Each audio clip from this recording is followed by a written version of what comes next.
It was a quiet Tuesday night when my phone lit up on the counter. A message from Caroline. Don't call or come over. We're done. And don't even think about the will, sweetie. I froze. The air felt heavier. The tea in my cup went cold. No explanation, no warning, just a clean cut like she'd rehearsed it. I typed 2 words back. Got it. Then took a slow sip of my tea, tasting the bitterness spreading across my tongue. By midnight, my phone was blowing up with missed calls and messages. And that's when everything began to crumble. People always said my family looked picture perfect. Richard in his crisp shirts, Caroline's pearls catching the Sunday light, my brother Marcus laughing loud enough to fill the whole diner. From the outside, we were the American dream family of Tulsa. But every dream looks perfect until you see the cracks under the paint. Dad Richard Hayes built his empire one greasy kitchen at a time. The man could turn a broken-down diner into a full restaurant by sheer willpower and pride. He was the kind of father who believed respect was earned by obedience, not love. The restaurants are our legacy, he used to say, pointing a fork at me over dinner. You'll learn the business, Eleanor. I never wanted the business. I wanted light color and space, not the smell of frying oil. I wanted to design to build something that felt alive. When I told him I'd been accepted into an art school in Chicago, he laughed like I just told him a joke. If you walk away from this family's work, he said, you walk away from our support. He meant it. I paid my own tuition, juggling 2 jobs and student loans while Marcus got a brand new car at 16 for helping out at the diner. Caroline never stepped in. She'd pour another glass of wine, smile tight, and whisper, he's just hard on you because he sees your potential. But I knew better. She saw what I saw. Marcus was the golden boy, the one they'd already crowned heir. Years passed. I built my design firm from a 1-bedroom apartment. Word spread fast. By 30, I was redesigning boutique hotels and luxury restaurants across Oklahoma. But at every family dinner, it was still about Marcus, his new project, his big ideas, my work. Cute Richard would say, barely looking up. When Caroline got sick 5 years ago, I didn't hesitate. I paid for her treatments, her travel, every bill. When Marcus's new business venture failed, I wired $30,000 to clear his debts. When Richard's restaurant needed new equipment, I covered it. They always said, thank you, the polite, empty kind. Then came the next favor. Looking back, I think I kept doing it because I hoped one day they'd see me not as the outsider, not as the backup plan, but as family. Turns out family wasn't the problem. Their definition of it was. And the night my mother sent that text, I finally understood how deep that truth went. It started with a family meeting that felt more like a courtroom. Richard called it a discussion about the future.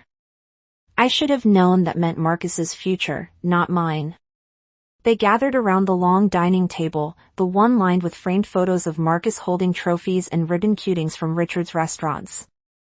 I stood at the end, laptop open, ready to present my proposal, a sustainable design firm that could partner with hotels and restaurants across the state. Eco-friendly materials, long-term savings, a real plan, not a dream. I spoke for maybe 5 minutes before Richard interrupted. You think hotels care about recycled wood? He said, voice flat but sharp enough to slice. They want cheap, not fancy experiments. Marcus chuckled without looking up from his phone. Yeah, why don't you stick to decorating houses, sis? Caroline stood by the counter, pretending to rearrange napkins, avoiding my eyes. My hands trembled under the table. It's not decoration, I said quietly. It's design. It saves money, and it's the future. Richard leaned back, arms crossed. We're not throwing money away on your pipe dream. Marcus is opening a new location. That's our priority. Something inside me cracked. Years of sacrifice, the bills I paid, the nights I stayed awake, worrying about Caroline's treatments. All of it meant nothing. Caroline, I said, turning to her. You've seen my work. You know this could work. She hesitated, eyes darting toward Richard. It just sounds risky, Eleanor. You know how the restaurant business is. Her words landed harder than his insults. Risky. That was the same thing he'd said when I wanted to go to college. Then out of nowhere, Sophia, Marcus's wife, spoke. Her voice was soft, but it cut through the tension. I think it's innovative, she said. Sustainability is a big deal now. Marcus shot her a look that could have frozen fire. She shrank back into silence. Richard waved a hand, dismissive. Enough. Meeting over. As I packed up my laptop, I caught Sophia's eyes. She mouthed something that stopped me cold. I need to tell you something. Later that night, she found me in the driveway. Her voice shook. Marcus's been taking money from the restaurant's thousands. He's hiding it. My heart pounded. Are you sure? She nodded. I found the records. He's been lying to your parents for years. Before I could respond, Richard's voice carried from inside. We need to finalize the will. Marcus is the only one keeping this family together. Caroline murmured something too soft to hear. Then Richard again, firm and final. Eleanor's off doing her own thing. She doesn't care about us. And right there, in the dark of my parents' driveway, I realized how wrong I'd been. The betrayal wasn't coming. It had already happened. The next morning, my phone buzzed before sunrise. A new message from Caroline. Don't call or come over. We're done. And don't even think about the will, sweetie. I read it twice, then a third time. The words blurred like they were underwater. For years, I'd been the one wiring money for medical bills, Marcus's debts, and restaurant equipment. And now, with one message, I'd been erased. I sat on the edge of my bed, the city still half asleep outside my window. My chest felt hollow, not broken, just emptied. The kind of silence that comes after you've already run out of tears. I typed back 2 words. Got it. No period, no explanation, just 2 words. Then I set the phone down and walked to the kitchen. The tea kettle hissed softly. I poured the tea, the steam curling against the dim morning light. I lifted the cup, took a slow sip, and for the first time in years, the quiet didn't scare me. It felt like control. I opened my laptop. My banking app blinked awake. One by one, I canceled everything. Caroline's hospital payments gone. Restaurant supply bills canceled. Marcus's loans stopped cold. Each click echoed in the apartment like a door closing. I wasn't crying. I wasn't shaking. I just felt lighter. For the first time, my money wasn't feeding their silence. It was buying my freedom. By noon, my phone started ringing. Caroline first, then Richard, then Marcus. I didn't answer. I couldn't. Not because I was angry, because I finally understood how much power I'd given them. The screen lit up again. Another call, then another. By evening, there were 20 missed calls, 5 voicemails, and a string of texts. You're tearing the family apart. How could you do this to your mother? You'll regret this, Eleanor. I didn't reply. I just turned the phone face down. When the clock hit midnight, it started again. A storm of notifications buzzing and flashing like fireworks. And as I sat there, tea cooling beside me, I realized something simple and brutal. They didn't want me. They wanted the help. The version of me that never said no, that paid the bills and kept the lights on. That version of me was gone. I looked out the window, the city glowing gold in the distance. Somewhere a car alarm wailed, then fell quiet. I'm done, I whispered, not to them, but to myself. And for the first time, I actually believed it. By morning, the storm hadn't passed. It had only changed shape. 37 missed calls, 11 voicemails, dozens of texts stacked like threats waiting to be opened. I made breakfast like nothing happened.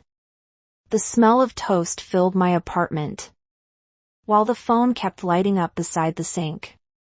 I didn't pick it up until one voicemail from Richard appeared with the word urgent. I hit play. His voice came through sharp, commanding. You need to fix this, Eleanor. The restaurants can't survive without your help. You owe us that much. Oh. The word hit me like an insult. I'd covered hundreds of thousands over the years. My savings, my work, my time, and now it was a debt. Another voicemail. Marcus, this time you think you can just walk away. You're selfish. You're leaving Caroline in tears. Then Caroline's voice soft trembling. Please, Eleanor, don't do this to me after everything we've been through. I pressed my palms against the counter, the cool marble grounding me. They weren't reaching out for forgiveness. They were reaching out for control. By noon, Sophia called. Her voice was low, urgent. They know I told you about the money, she said. Marcus is furious. He's trying to spin it like you made it up. Don't worry, I told her. I'm done explaining myself. That night, I couldn't sleep. I sat by the window phone, glowing beside me, unread messages piling up. I should have blocked them. Instead, I watched them come in. Each one a reminder of how desperate they were without my support. By the end of the week, I agreed to meet them, not to reconcile, just to end it properly. The cafe was one of the few places in Tulsa where no one knew our family. The air smelled like roasted beans and rain. They were already there when I walked in. Richard, arms crossed. Caroline pale but composed. Marcus fidgeting with his phone. Sophia wasn't there. Richard didn't waste a second. You've caused a disaster. Eleanor, the bills are overdue. Vendors are threatening to sue. I set my bag on the chair, my voice calm. That's not my problem anymore. Marcus leaned forward, sneering. You think you're better than us now, don't you? Just because you play with paint and fancy furniture. I met his stare. Design, Marcus. The word you're looking for is design. He laughed, shaking his head. You've always been dramatic. You love attention. I cut him off. You stole from the restaurants. The words stopped him cold. Richard's brow furrowed. What are you talking about? Sophia told me everything I said. The hidden accounts, the money that vanished. Marcus's jaw tightened. She's lying. She found the records. I replied, my tone flat. And you know it. Richard turned to him, eyes narrowing. Is that true? Marcus stood abruptly. You believe her over me? She's been jealous since high school enough, I said quietly. This isn't about jealousy. It's about respect and honesty. Two things I never got from this family. Caroline's voice trembled. Eleanor, don't do this. We can talk. I looked at her. We're past talking, Caroline. You made that clear when you sent the text. The color drained from her face. I didn't mean it like that. You wrote, don't call or come over. We're done. And don't even think about the will, sweetie. I quoted every word, my voice steady. You meant it exactly like that. The cafe had gone quiet. Even the barista paused mid-motion. Richard cleared his throat. You've always been too sensitive. I smiled faintly. And you've always mistaken cruelty for discipline. For the first time, I saw a flicker of uncertainty in his eyes. I reached into my bag, pulled out a neatly folded folder, and placed it on the table. I sold my sustainable design project, I said. A national firm bought it for $1 million. They all stared at me. I built that without your help, I continued. No loans, no family money, just me. Marcus's mouth twisted. Good for you.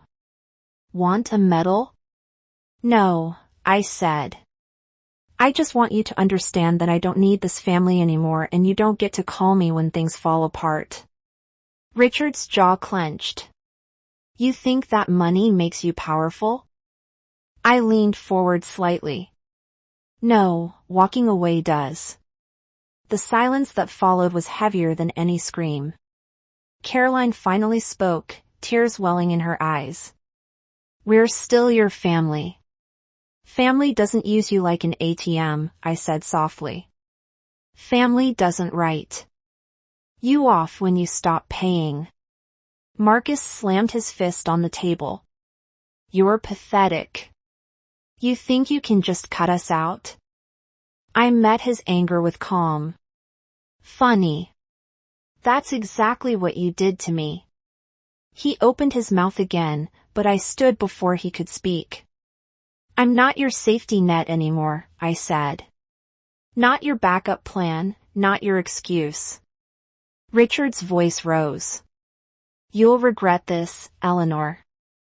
I turned one hand on the chair. Maybe, but at least I'll regret it on my own terms. As I walked toward the door, I heard Caroline whisper behind me, Please, Eleanor, don't do this. But I didn't look back. The door chimed softly as it closed behind me. The air outside was cool, the sun low on the horizon, painting the street gold. My phone buzzed again in my pocket, but I ignored it. When I reached my car, I finally let out a breath I hadn't realized I'd been holding. Through the cafe window, I could still see them.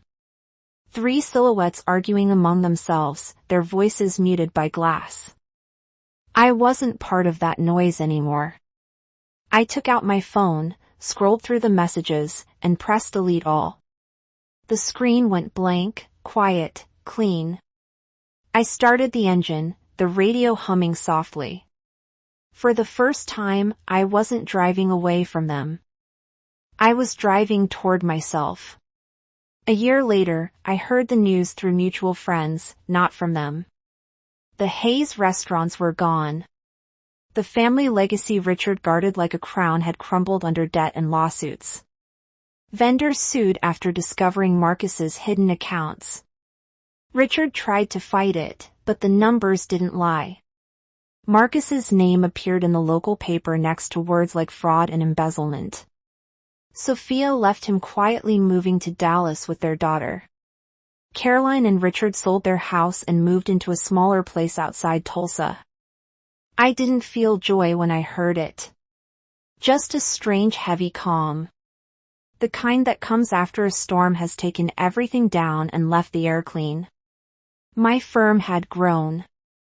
I opened a second office in New York, traveling between cities, designing hotels that carried my name on brass plaques. Every now and then, I'd find myself in a lobby I'd created. Warm lights, clean lines, quiet music, and I'd think, this is what home feels like when you build it yourself.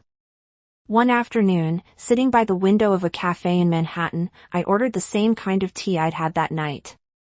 The steam curled into the sunlight just like before.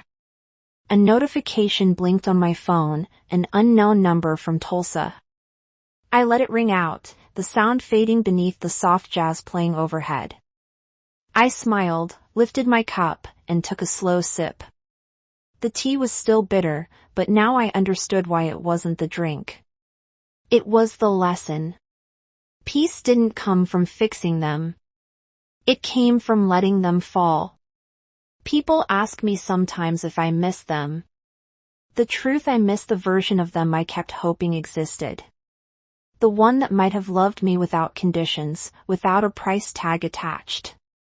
But that version never lived outside my imagination. Now when I think of family, I think of peace. The kind that doesn't demand or drain. I think of mornings where no one calls to ask for help. And the quiet means safety, not punishment. Family isn't blood, it's respect. And silence, when it's chosen, can be the loudest form of freedom. If you've ever had to draw a line between love and survival, tell me in the comments. I want to hear your story, and hit subscribe because the next story might remind you that walking away isn't weakness, it's